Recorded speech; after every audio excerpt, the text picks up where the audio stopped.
प्यारे बच्चों, online class में आपका फिर से स्वागत।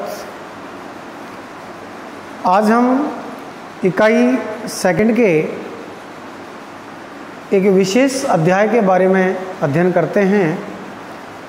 आपका टॉपिक है विश्व की जनसंख्या, जिसमें हम पढ़ेंगे घनत्व और वृद्धि के बारे में।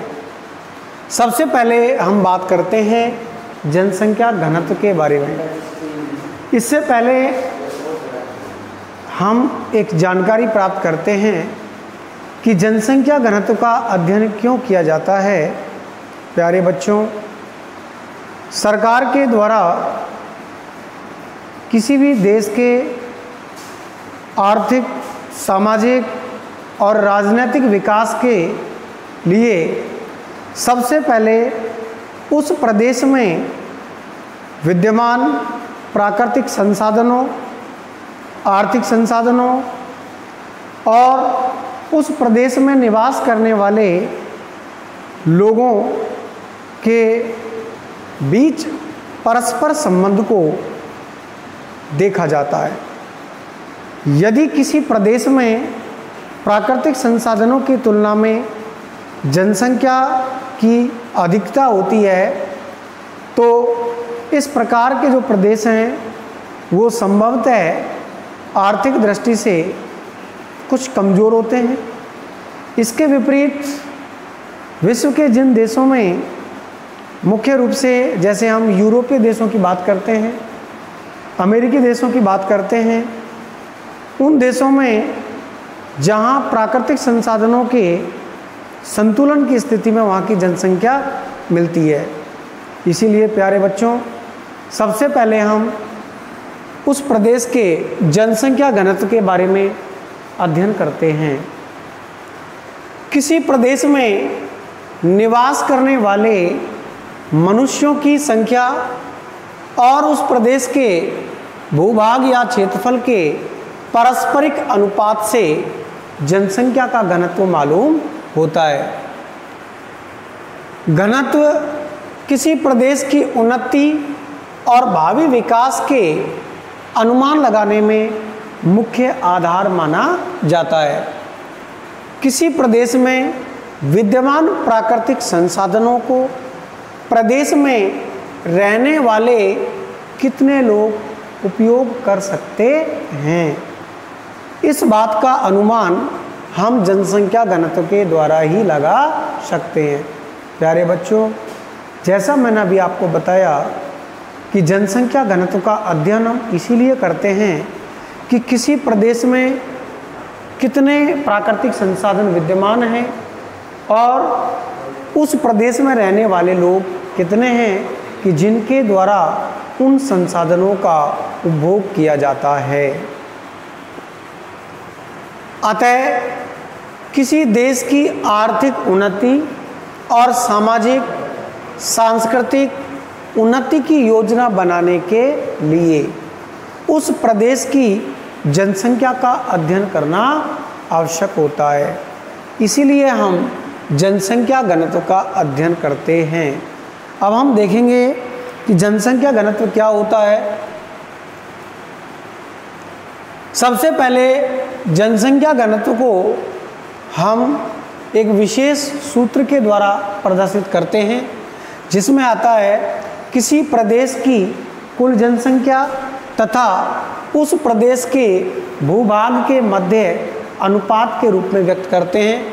जैसे कि ये सूत्र आपको दिया गया है कि प्रदेश की कुल जनसंख्या बटे उस प्रदेश का कुल भूभाग, या हम कह सकते हैं क्षेत्रफल।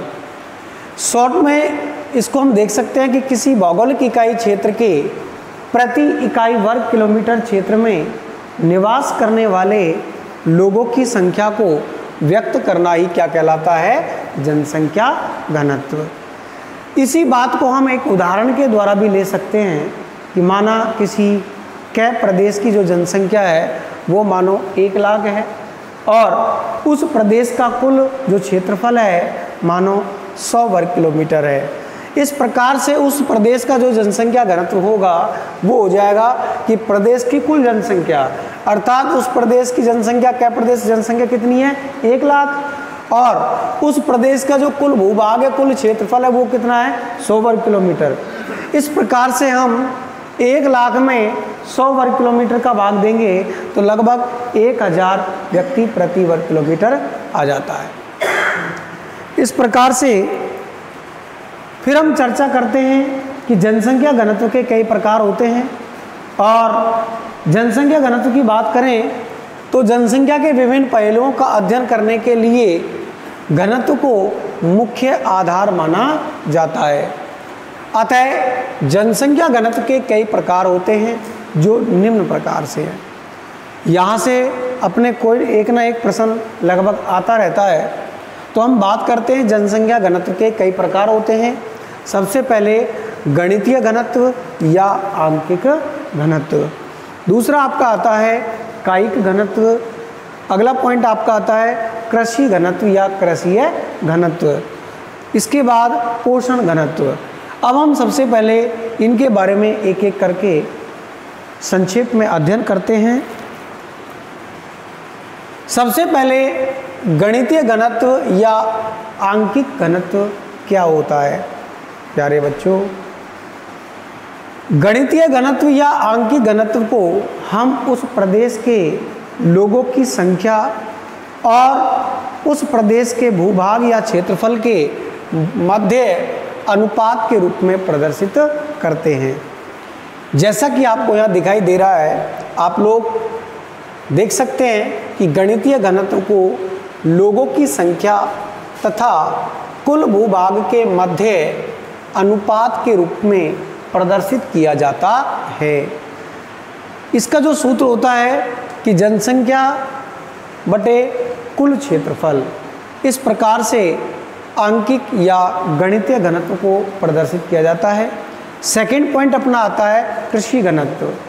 कृषि घनत्व का मतलब होता है कि किसी प्रदेश में कृषि क्षेत्र में संलग्न जनसंख्या तथा कुल कृषि योग्य भूभाग के मध्य अनुपात के रूप में प्रदर्शित किया जाता है। प्यारे बच्चों, इसमें और इसमें सिर्फ एक फ़र्क है। यहाँ पर तो हम बात करते हैं कि उस प्रदेश के कुल लोगों की संख्या और उस प्रदेश का कुल क्षेत्रफल, लेकिन यहाँ पर हम बात करते हैं कि उस प्रदेश की कुल जनसंख्या में से कितने लोग कृषि कार्य में संलग्न हैं और उस कुल भूभाग का कितना प्रतिशत भाग कृषि योग्य है। इस प्रकार से हम देख सकते हैं कि उस प्रदेश में कृषि में संलग्न जनसंख्या बटे कृषि योग्य भूक्षेत्र के रूप में कृषि घनत्व को व्यक्त किया जाता है। इसके बाद हम बात करते हैं कायिक घनत्व। कायिक घनत्व को उस प्रदेश की जनसंख्या तथा कृषि योग्य क्षेत्र के मध्य अनुपात के रूप में प्रदर्शित करते हैं। जैसा कि सूत्र में दिखा रखा है कि प्रदेश की कुल जनसंख्या बटे कृषि योग्य भूक्षेत्र। देखिए, कृषि घनत्व और कायिक घनत्व में सिर्फ एक ही फर्क है। कृषि घनत्व में हम कृषि में संलग्न लोगों की संख्या को और उस प्रदेश में कृषि योग्य भूक्षेत्र को रखते हैं, जबकि इसके अंतर्गत उस प्रदेश की कुल जनसंख्या और कृषि योग्य भूक्षेत्र के अनुपात के रूप में इसे व्यक्त किया जाता है। इस प्रकार से अभी आपने देखा कि जनसंख्या घनत्व को हम कई रूपों में पढ़ सकते हैं, जैसे गणितीय घनत्व या आंकिकीय घनत्व, कृषि घनत्व, पोषण घनत्व। इसके अलावा हम बात करते हैं कायिक घनत्व। अब हम देखते हैं कि विश्व के विभिन्न देशों में जनसंख्या घनत्व संबंधी कुछ जानकारियाँ। विश्व स्तर पर जनसंख्या घनत्व में भारी विषमता पाई जाती है। जैसा कि हम लोग जानते हैं कि विश्व की 2013 की रिपोर्ट के अनुसार लगभग 714 करोड़ जो लोग हैं वो विश्व के लगभग 14 करोड़ वर्ग किलोमीटर 50 लाख वर्ग किलोमीटर क्षेत्र पर किस प्रकार से निवास करते हैं और उसी आधार पर जनसंख्या घनत्व में काफ़ी विषमताएं देखने को मिलती हैं। संसार के कुछ भाग ऐसे हैं जहां पर कम भूभाग में अधिक लोग निवास करते हैं और संसार के कुछ भाग ऐसे हैं जहां पर अधिक भू क्षेत्र में या कम भू क्षेत्र में अधिक लोग और विस्तृत क्षेत्र में बहुत ही कम लोग अर्थात विरल रूप में पाए जाते हैं। इसी बात को आप यहाँ पर इंडिकेट कर सकते हैं, देख सकते हैं आप लोग कि घनत्व में भारी विषमता देखने को मिलती है अर्थात समानता नहीं है। एक तरफ हम देखते हैं, अभी हम आप चर्चा करेंगे मानचित्र के द्वारा, उससे पहले आप इसे देखेंगे कि एक तरफ हम बात करते हैं अफ्रीका के सहारा मरुस्थलीय क्षेत्र की, ग्रीनलैंड क्षेत्र की और यूरेशिया के साइबेरियाई प्रदेश की और एशिया के मंगोलिया क्षेत्र की। यहाँ पर अगर बात की जाए तो इनका जो क्षेत्र है अर्थात जो भूभाग है वो काफ़ी अधिक मात्रा में है, लेकिन इनमें जो व्यक्ति निवास करते हैं वो 1 वर्ग किलोमीटर से प्रति इकाई वर्ग किलोमीटर से भी कम लोग निवास करते हैं। लेकिन दूसरी तरफ अगर हम बात करते हैं तो सिंगापुर में लगभग 1 इकाई वर्ग किलोमीटर क्षेत्र में 7,797 व्यक्ति निवास करते हैं। इस प्रकार से बच्चों आप देख सकते हैं कि किस प्रकार से संसार के प्रमुख देशों में, प्रमुख क्षेत्रों में जनसंख्या घनत्व के संबंधी विषमता या असमानता देखने को मिलती है। अब हम बात करते हैं 2015 की रिपोर्ट के अनुसार जो माना गया है कि विश्व का जो कुल घनत्व है वो 47 व्यक्ति प्रति इकाई वर्ग किलोमीटर है। यहाँ से अपना कंपटीशन वगैरह में भी क्वेश्चन आ जाता है कि 2015 की रिपोर्ट के अनुसार विश्व का जनसंख्या घनत्व कितना है, तो आप कहेंगे 47 व्यक्ति प्रति इकाई वर्ग किलोमीटर। इसके अलावा कुछ आंकड़े आपके सामने और हैं, जैसे एशिया में 116 व्यक्ति प्रति इकाई वर्ग किलोमीटर है, जो सर्वाधिक जनसंख्या घनत्व वाला महाद्वीप माना जाता है। कई बार क्वेश्चन भी आता है कि सबसे अधिक जनसंख्या का जो घनत्व है वो किस महाद्वीप में है, एशिया महाद्वीप में। इसके बाद हम बात करते हैं जहाँ पर सर्वाधिक जनसंख्या घनत्व वाला एशिया महाद्वीप है, वहीं पर ओसेनिया, जहाँ केवल 3 व्यक्ति प्रति इकाई वर्ग किलोमीटर में निवास करते हैं, जो कि संसार में सबसे कम घनत्व वाला महाद्वीप है। इसके बाद हम बात करते हैं 2013 की रिपोर्ट के अनुसार संसार में सबसे अधिक जो जनसंख्या घनत्व है वो बांग्लादेश का है। किसका है? बांग्लादेश का। और कितना है? 1088 प्रति वर्ग किलोमीटर। वहीं पर हम बात करेंगे ऑस्ट्रेलिया, जहां पर केवल 3 व्यक्ति प्रति इकाई वर्ग किलोमीटर है, जो सबसे कम घनत्व वाला क्षेत्र है। इस प्रकार से आप इसको नोट करेंगे और बहुत ही इंपॉर्टेंट टॉपिक है आपका कि विश्व का सबसे ज़्यादा जनसंख्या घनत्व कितना है? 47 व्यक्ति। एशिया का सबसे अधिक 116 व्यक्ति। वहीं पर ओसेनिया का सबसे कम जनसंख्या घनत्व केवल 3 व्यक्ति। वहीं बांग्लादेश 2013 की रिपोर्ट के अनुसार सर्वाधिक जनसंख्या घनत्व वाला देश है। और वहीं ऑस्ट्रेलिया सबसे कम अर्थात 3 व्यक्ति प्रति इकाई वर्ग किलोमीटर अर्थात सबसे कम जनसंख्या घनत्व वाला देश है।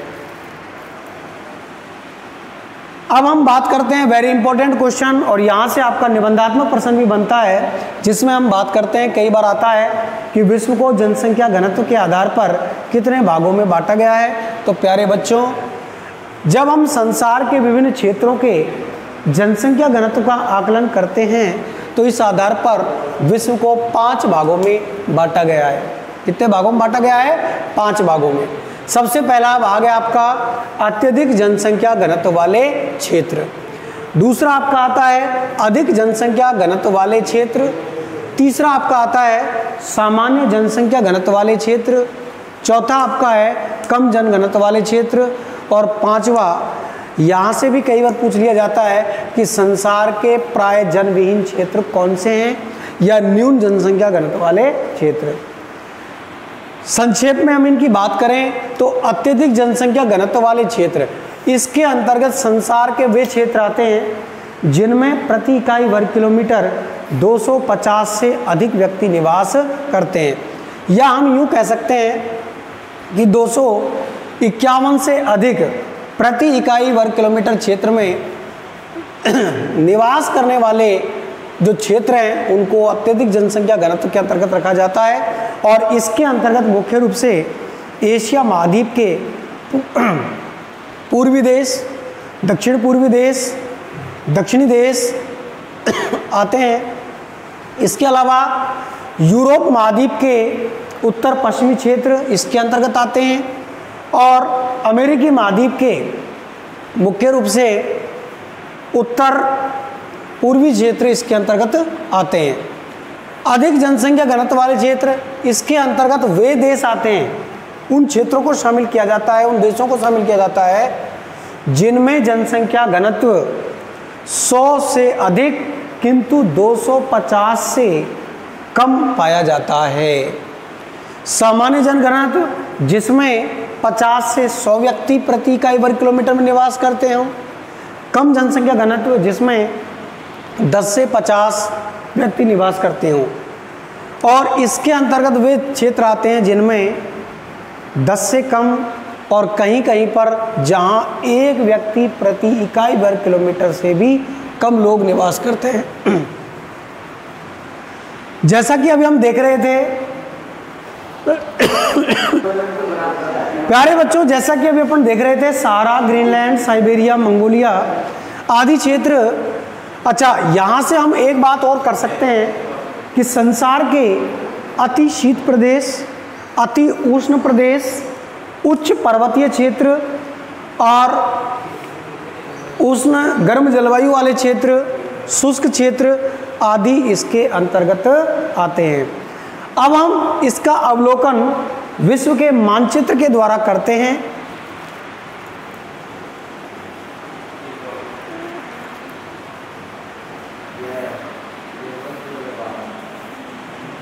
जैसे कि बच्चों आप देख रहे हैं, सबसे पहले आपको इसकी सामान्य जानकारी होनी चाहिए। वर्ल्ड के मैप में सामान्य जानकारी के अनुसार अगर अपन बात करते हैं तो सबसे पहले आपका जो ये पार्ट दिखा रखा है ये आपका आता है उत्तरी अमेरिका। ये आपका जो पार्ट आता है वो आपका है दक्षिणी अमेरिका। यहाँ से हम बात करते हैं तो ये आपका यूरोप का क्षेत्र है और ये आपका एशिया का क्षेत्र है। इधर आपका ये अफ्रीकी क्षेत्र है, ये दक्षिणी पूर्वी एशिया के मुख्य क्षेत्र हैं और ये आपका ऑस्ट्रेलिया क्षेत्र है। इस प्रकार से हम इस मानचित्र के सामान्य अध्ययन के द्वारा देख सकते हैं। अब हम सबसे पहले बात करते हैं संसार के अत्यधिक जनघनत्व वाले क्षेत्र।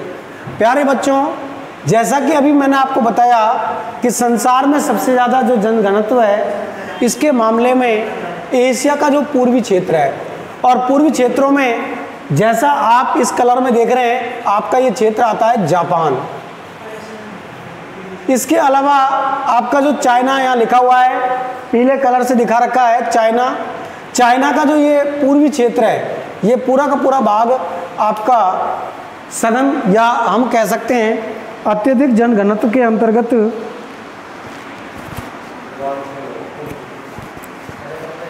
आता है। और उसके बाद हम बात करते हैं एशिया के दक्षिणी क्षेत्र की, जिसमें आपका भारत है, और इसके अलावा दक्षिणी पूर्वी जो क्षेत्र है इसके अंतर्गत यहाँ म्यांमार के बाद आपका ये मलेशिया, इधर आपका ये इंडोनेशिया, इधर आपके और जो दक्षिण पूर्वी क्षेत्र हैं ये अत्यधिक जनसंख्या घनत्व के अंतर्गत शामिल किए जाते हैं। इसके बाद यूरोप का जो ये आपका उत्तर पश्चिमी क्षेत्र है, ये जो आपके मुख्य क्षेत्र हैं जिसमें आपका जर्मनी वगैरह है, ये तमाम जो क्षेत्र देश हैं ये इसके अंतर्गत आते हैं। उत्तरी अमेरिका की हम बात करें तो उत्तरी अमेरिका के उत्तर पूर्वी जो क्षेत्र है ये वाले भाग, जिसमें कनाडा का पूर्वी जो क्षेत्र है, और संयुक्त राज्य अमेरिका जो आपको यहाँ लिखा हुआ है यूनाइटेड स्टेट्स। संयुक्त राज्य अमेरिका के आपके जो पार्ट है उत्तर पूर्वी भाग, ये भी सबसे ज़्यादा अत्यधिक जनसंख्या घनत्व वाले भागों में आज शामिल किया जाता है। इसके बाद हम बात करते हैं न्यून या प्राय जनविहीन क्षेत्रों की बात की जाए तो जैसा कि आप देख रहे हैं आपके जो ये उत्तरी क्षेत्र है, रशिया यहाँ लिखा हुआ है, इसी का ये जो पार्ट है आपका साइबेरियाई क्षेत्र।